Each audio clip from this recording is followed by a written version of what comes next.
Nellore corporation అన్ని పార్కులను యాక్చువల్గా చేసాం.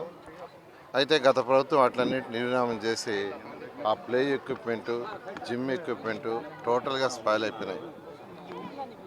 ఈరోజు నెల్లూరులో ఉన్న, పర్టికులర్గా నెల్లూరు సిటీలో ఉన్న 46 పార్కుల్ని సిటీ వరకే ఈరోజు అప్గ్రేడ్ చేయమని చెప్తే చక్కగా ఇంజనీర్లు, కమిషనర్ గారు, అటు కార్పొరేటర్లు, ప్రజాప్రతినిధులు అందరూ కలిసి చేశారు. ఇవాళ మార్నింగ్ అంబేద్కర్ పార్క్ ఇనాగ్రేషన్ చేశాను. అసలు వాళ్ళ ఆనందంగా అద్దులు లేవు. ఇక్కడైతే ఒక 15 నిమిషాల్లో దీన్ని ఇనాగ్రేషన్ చేసి వెళ్ళిపోతాం అనుకున్నాను. ఇంకొక వేరే 2 వర్క్స్ ఉంటాయి. కానీ ఆ పిల్లలు వాళ్ళ ఆనందం, ఆ పేరెంట్స్ చూసిన తర్వాత కొంత టైం వీళ్ళతో స్పెండ్ చేయటం చేయాలనిపించి ఇక్కడే చేయటం జరిగింది. అంటే ఆ పార్కులు, ఆ ప్లే ఎక్విప్మెంట్, జిమ్ ఎక్విప్మెంట్ పెడితే ఆ చిన్న పిల్లలు వాళ్ళ ఆనందానికి అద్దులు లేవు. ఇలా ఈరోజు నెల్లూరు సిటీయే కాదు, నెల్లూరు కార్పొరేషనే కాదు, రాష్ట్రంలో ఉన్న అన్ని మున్సిపాలిటీస్లో కూడా ఫస్ట్ ప్రయారిటీ పార్కులకి సెంటర్ డివైడ్కి ఇస్తుంది. ఎందుకంటే 2014-19లో గౌరవనీయ చంద్రబాబు నాయుడు గారు గ్రీన్ కార్పొరేషన్ తీసుకొచ్చారు. దీనికోసంగా గ్రీన్ కార్పొరేషన్, ఆ కార్పొరేషన్ ద్వారా అనేక పనులు చేసాం. మళ్ళీ ఇప్పుడు అదే కార్పొరేషన్ ద్వారా రాష్ట్రంలో 123 మున్సిపాలిటీస్లో వీటిని టేకప్ చేసాం. ఖచ్చితంగా నెల్లూరులో ఏదైతే 46 పార్కులు టేకప్ చేసామో చాలా పార్కులు అయిపోయినాయి. మిగతా పార్కులు కూడా వచ్చే నెల 15వ తేదీకి 100% పూర్తయి నెల్లూరు ప్రజలకి అన్ని పార్కుల్ని హ్యాండ్ ఓవర్ చేస్తున్నాం.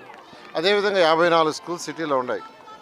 సిటీలో ఉండే ప్రతి స్కూల్లో కూడా ప్లే ఎక్విప్మెంట్ ఉండాలి, ఇండోర్ ఎక్విప్మెంట్ ఉండాలి ఆదేశించాను. దాని మీద కూడా అధికారులు వర్క్ చేస్తున్నారు. అవి కూడా మే నెలాఖరాకి, అంటే స్కూల్స్ జూన్ 12 స్టార్ట్ చేస్తారు. మే నెలాఖరాకి అన్నీ కంప్లీట్ చేస్తున్నాం. అదేవిధంగా విఆర్ఐ స్కూల్ ఒకటి నేను చదివిన స్కూలు, దాన్ని గత ప్రభుత్వం మూసేసింది.